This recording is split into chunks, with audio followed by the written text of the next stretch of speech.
అంటే ఎవళ్ళకి వాళ్ళు చాలా కాన్ఫిడెంట్గా ఉన్నారు. 2 పార్టీలు చాలా విపరీతమైన కాన్ఫిడెంట్గా ఉన్నారు, మేమే గెలుస్తాము అవును అని చాలా కాన్ఫిడెంట్గా ఉన్నారు. ఒకళ్ళేమో ఈ రాయితీలు ఇచ్చారు కదా, రాయితీలు దగ్గర దగ్గర 80-90 లక్షల మందికి ఇచ్చాము.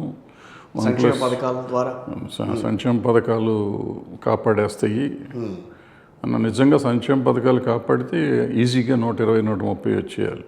ఓకే, అంటే 1+1 ఓటింగే కదా, అంటే 2 కోట్ల మంది అయిపోతారు. వాళ్ళు చెప్పే లెక్క ప్రకారం 30 లక్షల ఇళ్ళు, 50 లక్షల స్థలాలు, ఇళ్ల స్థలాలు, 80 లక్షలు రాయితీలు, అమ్మ ఒడికి అన్ని కలిపి మొత్తం ఎన్ని సక్రమంగా వాళ్ళు అమ్మలైనంత వరకు సక్రమంగానే అవుతున్నాయి. అంత మట్టుకు ప్రాబ్లం లేదు. బట్ వాళ్ళందరూ ఓటు అవుతుందా, ఓటు అయితే నిజంగానే వాళ్ళు అనుకున్నంత వస్తుంది. సెకండ్ సైడ్ వచ్చేటప్పటికి వీళ్ళు వచ్చేది ఏంటంటే there is no development as such అంటారు. సంక్షేమ పథకాలు ఇస్తున్నారు, అప్పు చేస్తున్నారు, ఇస్తున్నారు, అది ఖర్చులకు పోతున్నట్టు. ఎవళ్ళు వచ్చినా ఖర్చులకు పోతాయి, అది పెద్ద ఆర్గ్యుమెంట్ కాదు. ఎందుకంటే ట్యాక్సెస్ అనేది ఎవడైనా పెడతాడు, ట్యాక్సులు పెట్టినప్పుడు ట్యాక్స్ డబ్బులు కట్టాలి. వచ్చిన డబ్బులు ఖర్చు పెడతానికే కదా, దాచుకుంటానికి కాదు. 2 లక్షల కోట్లు వాళ్ళు వచ్చి మేము వచ్చినా ఇస్తామంటున్నారు. అవన్నీ మళ్ళీ ఇప్పుడు ఆ పథకాలు మేము కూడా సేమ్ ట్యాక్సెసే పెడతారు, ఇంకా వీలైతే పెంచుతారు పెరిగేదాని దాంతో. సో దాన్ని నమ్మక్కర్లా మనం. వాళ్ళు ఏదో డెవలప్మెంట్ చేస్తాము, ఉద్యోగ అవకాశాలు సృష్టిస్తాము, మనం ఇది సంపద కూడా సృష్టిస్తామంటున్నారు. అదే నిజమై ఉంటే అంతకుముందు కూడా చేసి ఉండేవారు కదా. మరి అంతకుముందు 5 ఏళ్ళు 19 వరకు చేసినప్పుడు చేయలేదు కదా, అది చేయలేదు. సో ఇప్పుడు చేస్తామంటే నమ్మకం ఏంటి?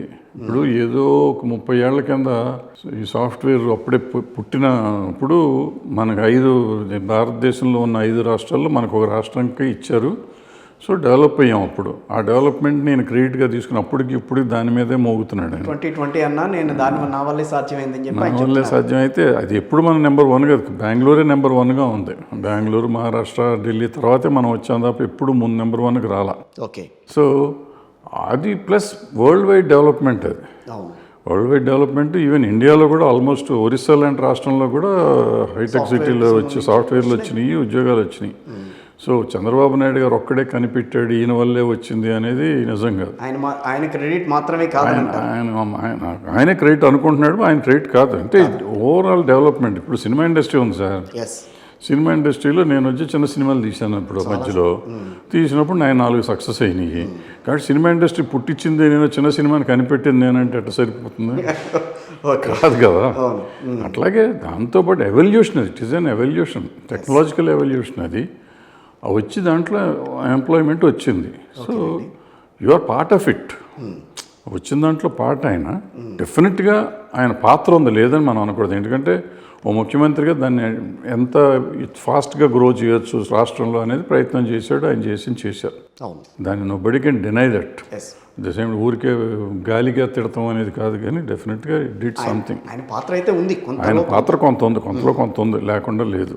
బట్ అది రెగ్యులర్ రెవల్యూషన్లో ఈయన టుక్ అడ్వాంటేజ్ ఆఫ్ దట్. ఉన్నదాన్ని సద్వినియోగం చేసుకోవటం కూడా గొప్పతనమే కదా. అవకాశం వచ్చిందని ఈయన సద్వినియోగం చేసుకున్నాడు, బాగా జరిగింది. బట్ ఆ సద్వినియోగం చేసుకున్న 5 స్టేట్లో మనం ఒక స్టేట్, అది గుర్తుపెట్టుకోవాలి. మనం ఒకటే స్టేట్ కాదు, 5 స్టేట్లో సద్వినియోగం, one of the state. So Bengaluru వాళ్ళు చాలా బ్రహ్మాండంగా చేసుకున్నారు. కర్ణాటక వాళ్ళు చేసుకున్నంత మనం చేసుకోలేదు. ఇప్పుడు తెలంగాణ వచ్చినాక వీళ్ళు వాళ్ళతో దగ్గర సమంగా వెళ్ళారు, కానీ మొన్నటిదాకా లేదు కదా, సమ్మం కాదు కదా. సో ఆయన ఏంటంటే అది చెప్తాడు, రోడ్లు బాగాలేదంటారు. మొన్న రోడ్లకి వెళ్ళాను, కొన్ని రోడ్లు బాగున్నాయి, కొన్ని రోడ్లు బాగాలేదు. అది ఎప్పుడూ ఉండేదే కదా. రోడ్ల కోసం ఓట్లేస్తారు అనేది అయితే హైదరాబాద్లో తెలంగాణ టీఆర్ఎస్కి వేయాలిగా, మరి వేయాలి కదా. మొత్తం రోడ్లు బ్రహ్మాండంగా చేశాడు ఈయన. పవర్ ఇచ్చాడు, పవర్ లేని పవర్ ఇచ్చాడు, వాటర్ ఇచ్చాడు, ఇవన్నీ చేసుకొచ్చారు కదా. మరి ఇవ్వాలి కదా, మరి ఓటు వేయాలి కదా, వేయలేదు కదా. సో అదే డెవలప్మెంట్కో లేకపోతే దీనికో ఇస్తారు అనేది కూడా నమ్మకం లేదు. అంటే పబ్లిక్ పాలసీస్ మీద మాట్లాడలేక ఇట్లాంటి విషయాల మీద మాట్లాడుతోందేమో అని అనిపించింది ఒక్కొక్కసారి ప్రతిపక్షం. బేసిక్గా ఇద్దరు ప్రతిపక్షం, పాలక వర్గం కూడానండి.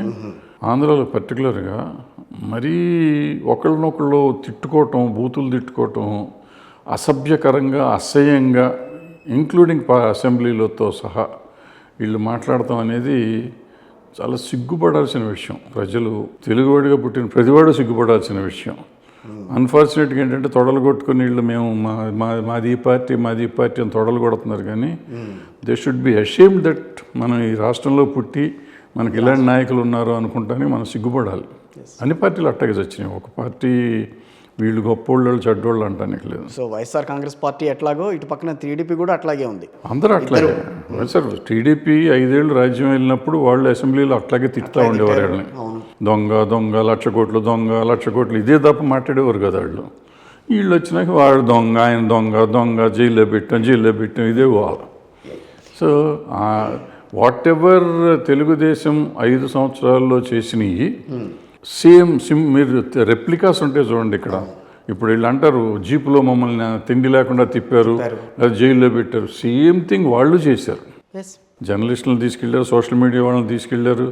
మేము వెళ్తే మేము స్టీల్ దీనికి స్పెషల్ స్టేటస్ కోసం వైజాగ్ వెళ్తే నన్ను పట్టుకోలేదు. కానీ ఆ రోజు ఈయన్ని సంపూర్ణేషన్ని పట్టుకుని రాత్రంతా కారులో తిప్పారు. పాపం చలసాని శ్రీనివాస్ గారు ఆయన ఒకసారి కాదు 5-6 సార్లు తిప్పారు. అది కాకుండా వీళ్ళ వైఎస్ఆర్సీపీ సోషల్ మీడియా వాడిని ఒకరిని పట్టుకుని వాడిని ఒక 3 రోజులు తిప్పారు. మొత్తం దేశం హైదరాబాద్ కూడా తీసుకెళ్ళారు, జీపుల్లో తిప్పారు. సో ఎవరు తక్కువ వాళ్ళు కాదు. సో వీళ్ళు చేశారని వాళ్ళు చేస్తున్నారు. అదే జగన్మోహన్ రెడ్డిని ఎయిర్పోర్ట్లో ఆపారు, వీళ్ళు చంద్రబాబుని జగన్మోహన్ రెడ్డిని జైలుకి పంపించారు, వీళ్ళు చంద్రబాబుని జైలుకి పంపించారు. అంటే ఏమి చేస్తే చేసినట్టు ఇప్పుడు పగ సాధింపు చర్యలాగా అయిపోయింది తప్ప దే ఆర్ నాట్ గవర్నమెంట్. మేము అయిపోయింది అదే వైఎస్ఆర్సీపీ గెలవగానే జగన్మోహన్ రెడ్డి గారు ఒక స్టేట్మెంట్ ఇచ్చారు. ఈ పగ సాధింపులు కులాలు మతాలు పార్టీలు లేకుండా అందరినీ సమానంగా చూస్తాను అన్నారు. మరి చూసినప్పుడు ఇవన్నీ పట్టించుకోకూడదు కదా. బట్ పగ సాధింపు చర్యల్లాగా చాలా జరిగినాయి. అది చాలా నెగిటివ్ ఉంది ప్రస్తుతానికి ఆ పార్టీ. అంత రాజకీయం తెలంగాణలో కూడా మరి ఇక్కడ కూడా అంత పోటాపోటీగా మొన్నటి వరకు ఎన్నికల్లో పోరాడారు. అలాంటి రాజకీయం ఇక్కడ నడవలేదు. అక్కడ మాత్రం ఎందుకు నడిచిందండి? అక్కడ అలా చేశారు, ఇక్కడ అలా చేయలేదు. ఇక్కడ ఏం చేశారంటే ఇక్కడ గంపకొత్త తీసేసుకున్నారు అన్ని పార్టీ. తెలుగుదేశం వాళ్ళని లంసం లేపేసి లోపలేసుకున్నారు, కాంగ్రెస్ వాళ్ళని లంసం లేపి లోపలేసుకున్నారు. ఇంకా వాళ్ళకి వీళ్ళకి గొడవ పడాల్సిన అవసరం కనపడలేదు. ఇక్కడ రేవంత్ రెడ్డి గారు పార్టీ చీఫ్ అయ్యేదాకా కాంగ్రెస్ ఉంటుందా ఊడుతుందా అనే అంత లెవెల్ వచ్చింది. ఇప్పుడు అది కాంగ్రెస్ సర్వైవల్ కాదు, రేవంత్ రెడ్డి సర్వైవల్ కోసం ఫైట్ చేసి కాంగ్రెస్ని కాపాడాడు నిజం చెప్పాలంటే. ఎందుకంటే రేవంత్ రెడ్డి ఎందుకు కాపాడాలనుకున్నాడు అనేది మనకు అనవసరం. But he wanted to survive and for his survival he survive the Congress పార్టీని నిలబెట్టుకుని he became chief minister. Reasonably good. But ఇంతమంది నాయకులను మరి చేయలేకపోయారు కదా. సో అది అక్కడికి వచ్చేటప్పటికి అట్లా కాదు, అక్కడ మార్గం వేరుగా ఉంది.